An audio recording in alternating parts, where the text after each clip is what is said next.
Segundo Samuel capítulo 16. Mal Davi tinha passado pelo alto do monte, lá estava à sua espera Ziba, criado de Mefibosete. Ele trazia 2 jumentos carregando 200 pães, 100 bolos de uvas passas, 100 frutas da estação e uma vasilha de couro cheia de vinho. O rei perguntou a Ziba: por que você trouxe essas coisas? Ziba respondeu: os jumentos servirão de montaria para a família do rei, os pães e as frutas são para os homens comerem, e o vinho servirá para reanimar os que ficarem exaustos no deserto. O rei então perguntou: onde está Mefibosete, neto de seu senhor? Respondeu-lhe Ziba: ele ficou em Jerusalém, pois acredita que os israelitas lhe restituirão o reino de seu avô. Então o rei disse a Ziba: tudo o que pertencia a Mefibosete agora é seu. Humildemente me prostro, disse Ziba. Que o rei, meu senhor, agrade-se de mim. Chegando o rei Davi a Baurim, um homem do clã da família de Saul chamado Simei, filho de Gera, saiu da cidade proferindo maldições contra ele. Ele atirava pedras em Davi e em todos os conselheiros do rei, embora todo o exército e a guarda de elite estivessem à direita e à esquerda de Davi. Enquanto amaldiçoava, Simei dizia: saia daqui, saia daqui. Assassino. Bandido. O Senhor retribuiu a você todo o sangue derramado na família de Saul, em cujo lugar você reinou. O Senhor entregou o reino nas mãos de seu filho Absalão. Você está arruinado porque é um assassino. Então Abisai, filho de Zeruia, disse ao rei: por que esse cão morto amaldiçoa o rei meu senhor? Permite que eu lhe corte a cabeça. Mas o rei disse: que é que vocês têm com isso, filhos de Zeruia? Ele me amaldiçoa porque o Senhor lhe disse que amaldiçoasse Davi. Portanto, quem poderá questioná-lo? Disse então Davi a Abisai e a todos os seus conselheiros: até meu filho, sangue do meu sangue, procura matar-me. Quanto mais este benjamita. Deixem-no em paz. Que amaldiçoe, pois foi o que o Senhor lhe mandou fazer. Talvez o Senhor considere a minha aflição e me retribua com o bem a maldição que hoje recebo. Assim, Davi e os seus soldados prosseguiram pela estrada, enquanto Simei ia pela encosta do monte, no lado oposto, amaldiçoando, jogando pedras e terra. O rei e todo o povo que estava com ele chegaram exaustos a seu destino. E lá descansaram. Enquanto isso, Absalão e todos os homens de Israel entraram em Jerusalém, e Aitofel estava com eles. Então Uzai, o arquita, amigo de Davi, aproximou-se de Absalão e exclamou: viva o rei! Viva o rei! Mas Absalão disse a Uzai: é essa a lealdade que você tem para com o seu amigo? Por que você não foi com ele? Respondeu Uzai: não. Sou do escolhido do Senhor, deste povo e de todos os israelitas, e com ele permanecerei. Além disso, a quem devo servir? Não deveria eu servir o filho? Assim como servi a teu pai, também te servirei. Então Absalão disse a Aitofel: dê-nos o seu conselho. Que devemos fazer? Aitofel respondeu: tenha relações com as concubinas de teu pai, que ele deixou para tomar conta do palácio. Então todo Israel ficará sabendo que te tornaste repugnante para teu pai, e todos os que estão contigo se encherão de coragem. E assim armaram uma tenda no terraço do palácio para Absalão, e ele teve relações com as concubinas de seu pai à vista de todo Israel.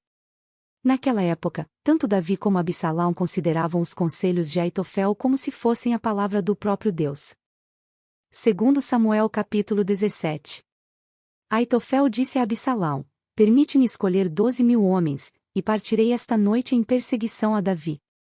Eu o atacarei enquanto ele está exausto e fraco, vou causar-lhe pânico, e seu exército fugirá. Depois matarei somente o rei, e trarei todo o exército de volta a ti. É somente um homem que procuras matar. Assim, todo o exército ficará em paz. Esse plano pareceu bom a Absalão e a todas as autoridades de Israel.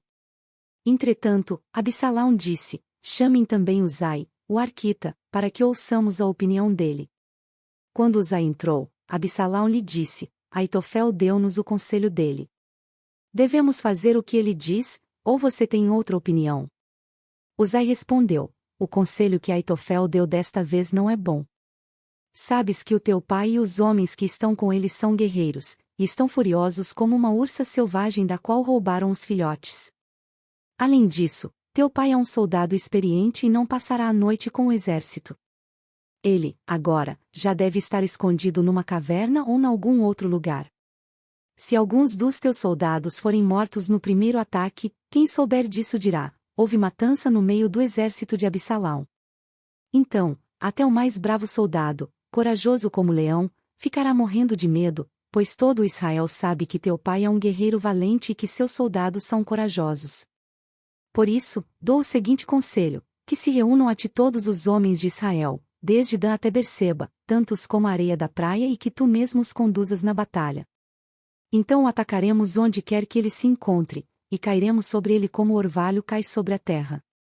Nem ele nem nenhum dos seus homens escapará. Se ele se refugiar em alguma cidade, todo Israel levará cordas para lá, e arrastaremos aquela cidade para o vale, até que não reste ali sequer uma pequena pedra. Absalão e todos os homens de Israel consideraram o conselho de Uzai, o arquita, melhor do que o de Aitofel, pois o Senhor tinha decidido frustrar o eficiente conselho de Aitofel a fim de trazer ruína sobre Absalão. Uzai contou aos sacerdotes Zadok e Abiatar o conselho que Aitofel dera a Absalão e às autoridades de Israel, e o que ele mesmo lhes tinha aconselhado em seguida. Então pediu que enviassem imediatamente esta mensagem a Davi: não passe a noite nos pontos de travessia do Jordão, no deserto, mas atravesse logo o rio, senão o rei e todo o seu exército serão exterminados. Jonatas e Aimais estavam em Rogel, e uma serva os informava regularmente, pois não podiam arriscar-se a serem vistos na cidade.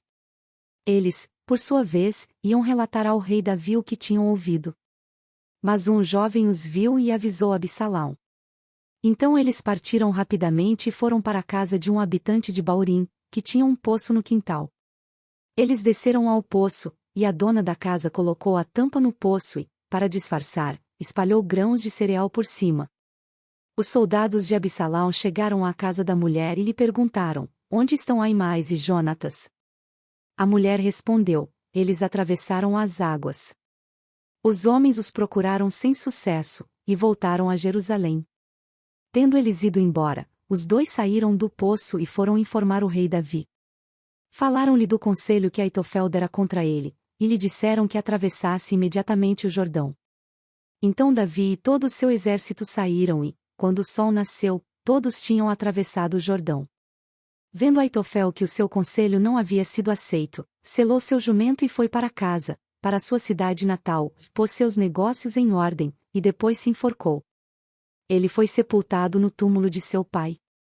Davi já tinha chegado a Manaim, quando Absalão atravessou o Jordão com todos os homens de Israel. Absalão havia nomeado Amasa para comandar o exército em lugar de Joabe. Amasa era filho de Jéter, um israelita que havia possuído Abigail, filha de Naás e irmã de Zeruia, mãe de Joabe. Absalão e os israelitas acamparam em Gileade.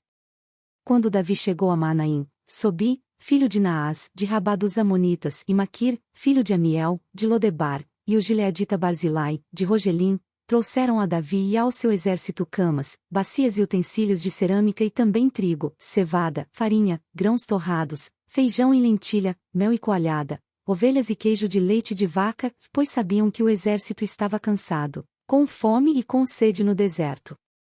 Segundo Samuel capítulo 18. Davi passou em revista o exército e nomeou comandantes de batalhões de 1.100. Davi dividiu o exército em 3 companhias, uma sob o comando de Joabe, outra sob o comando de Abisai, irmão de Joabe, filho de Zeruia, e outra sob o comando de Itai, o giteu. Disse então o rei ao exército: eu também marcharei com vocês. Mas os homens disseram: não faças isso. Se tivermos que fugir, eles não se preocuparão conosco, e mesmo que metade de nós morra em batalha, eles não se importarão. Tu, porém, vales por 10.000 de nós. Melhor será que fiques na cidade e dali nos des apoio. O rei respondeu: farei o que acharem melhor. E o rei ficou junto à porta, enquanto os soldados marchavam, saindo em unidades de 100 e de 1.000. O rei ordenou a Joabe, a Abisai e a Itai: por amor a mim, tratem bem o jovem Absalão. E todo o exército ouviu quando o rei deu essa ordem sobre Absalão a cada um dos comandantes. O exército saiu a campo para enfrentar Israel, e a batalha aconteceu na floresta de Efraim, onde o exército de Israel foi derrotado pelos soldados de Davi. Houve grande matança naquele dia, elevando-se o número de mortos a 20.000. A batalha espalhou-se por toda a região e, naquele dia, a floresta matou mais que a espada. Durante a batalha, Absalão, montado em sua mula, encontrou-se com os soldados de Davi. Passando a mula debaixo dos galhos de uma grande árvore, e Absalão ficou preso pela cabeça nos galhos. Ele ficou pendurado entre o céu e a terra, e a mula prosseguiu. Um homem o viu, e foi informar a Joabe: acabei de ver Absalão pendurado numa grande árvore. Você o viu? Perguntou Joabe ao homem. E por que não o matou ali mesmo? Eu teria dado a você 10 peças de prata e um cinturão de guerreiro. Mas o homem respondeu: mesmo que fossem pesadas e colocadas em minhas mãos 1000 peças de prata, eu não levantaria a mão contra o filho do rei. Ouvimos o rei ordenar a ti, a Abisai e a Itai: protejam, por amor a mim, o jovem Absalão. Por outro lado, se eu tivesse atentado traiçoeiramente contra a vida dele, o rei ficaria sabendo, pois não se pode esconder nada dele, e tu mesmo ficarias contra mim. E Joabe disse: não vou perder mais tempo com você. Então pegou 3 dardos e com eles traspassou o coração de Absalão, quando ele ainda estava vivo na árvore. E 10 dos escudeiros de Joabe cercaram Absalão e acabaram de matá-lo. A seguir Joabe tocou a trombeta para que o exército parasse de perseguir Israel, e assim deteve o exército. Retiraram o corpo de Absalão, jogaram-no num grande fosso na floresta e fizeram um grande monte de pedras sobre ele. Enquanto isso, todos os israelitas fugiam para casa. Quando em vida, Absalão tinha levantado um monumento para si mesmo no Vale do Rei, dizendo: não tenho nenhum filho para preservar a minha memória. Por isso deu à coluna o seu próprio nome. Chama-se ainda hoje Monumento de Absalão. Então Aimaas, filho de Zadoque, disse: deixa-me correr e levar ao rei a notícia de que o Senhor lhe fez justiça, livrando-o de seus inimigos. Não é você quem deve levar a notícia hoje, disse-lhe Joabe. Deixe isso para outra ocasião. Hoje não, porque o filho do rei morreu. Então Joabe ordenou a um etíope: vá dizer ao rei o que você viu. O cuxita inclinou-se diante de Joabe e saiu correndo para levar as notícias. Todavia Aimaas, filho de Zadoque, disse de novo a Joabe: não importa o que aconteça, deixa-me ir com o cuxita. Joabe, porém, respondeu: por que quer tanto ir, meu filho? Você não receberá nenhuma recompensa pela notícia. Mas ele insistiu: não importa o que aconteça, quero ir. Disse então Joabe: pois vá. E Aimaas correu pelo caminho da planície e passou à frente do cuxita. Davi estava sentado entre a porta interna e a externa da cidade. E quando a sentinela subiu ao terraço sobre a porta, junto à muralha, viu um homem que vinha correndo sozinho. A sentinela gritou, avisando o rei. O rei disse: se ele está sozinho, deve trazer boa notícia. E o homem foi se aproximando. Então a sentinela viu outro homem que vinha correndo e gritou ao porteiro: vem outro homem correndo sozinho. Esse também deve estar trazendo boa notícia, exclamou o rei. A sentinela disse: está me parecendo que, pelo jeito de correr, o da frente é Aimaas, filho de Zadoque. É um bom homem, disse o rei. Ele traz boas notícias. Então Aimaas aproximou-se do rei e o saudou. Prostrou-se, rosto em terra, diante do rei e disse: bendito seja o Senhor teu Deus. Ele entregou os homens que se rebelaram contra o rei, meu senhor. O rei perguntou: o jovem Absalão está bem? Aimaas respondeu: vi que houve grande confusão quando Joabe, o servo do rei, ia enviar teu servo, mas não sei o que aconteceu. O rei disse: fique ali ao lado esperando. E Aimaas ficou esperando. Então o cuxita chegou e disse: ó rei, meu senhor, ouve a boa notícia. Hoje o Senhor te livrou de todos os que se levantaram contra ti. O rei perguntou ao cuxita: o jovem Absalão está bem? O cuxita respondeu: que os inimigos do rei meu senhor e todos que se levantam para lhe fazer mal acabem como aquele jovem. Então o rei, abalado, subiu ao quarto que ficava por cima da porta e chorou. Foi subindo e clamando: Ah, meu filho Absalão! Meu filho Absalão! Quem me dera ter morrido em seu lugar! Ah, Absalão, meu filho, meu filho! Curta, compartilhe e se inscreva em nosso canal.